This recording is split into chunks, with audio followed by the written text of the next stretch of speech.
Hello and welcome to Callum Connect's Micro Podcast. Our guest today is Moyo Ogunmiloro.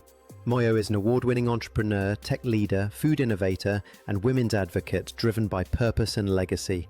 She is the visionary behind Malisa's, the UK-based company proudly launching the nation's first ever plantain pasta, blending heritage, health, sustainability, and innovation in every bite.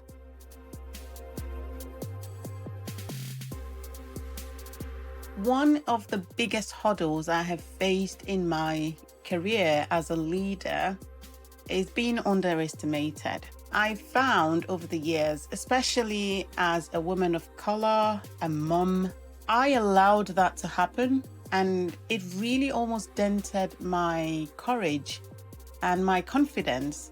I've been in meetings where I've been told to please be quiet, please hold on. I found that I really shrunk. It almost dented my confidence, but there was something bigger than this underestimation and being cut down.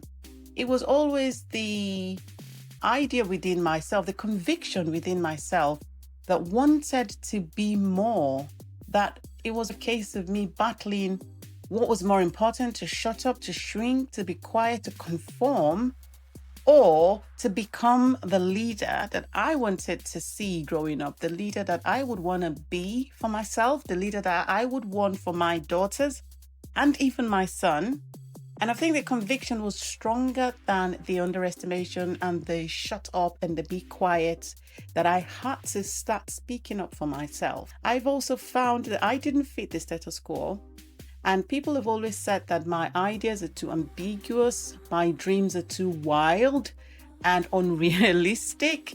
But one of the things that I never really allowed was to truly shrink. I never really allowed those voices to tear me down, to shut me up, because I was more focused on becoming a leader that I wanted to see, be there for my children, the leaders that I wanted to look up to. I would have loved to look up to growing up.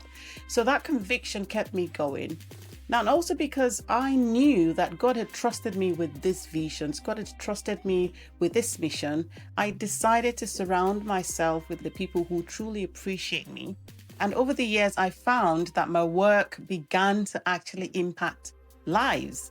And the lesson in there for me was one, trusting in my faith, trusting in the will and plan of God for my life, and then surrounding myself with the right people, but also that my presence was more powerful.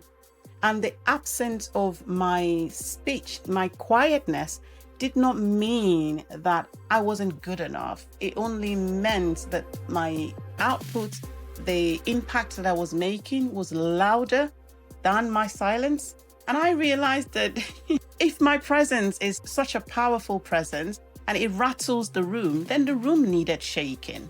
And that wasn't my fault. So I decided to lead with my heart and hold firm the boundaries and the beliefs that shape me, that make me who I am. If you enjoyed this podcast and would like to find more inspiring information about leaders and entrepreneurs around the world doing incredible things, make your way to enterprisezone.cc.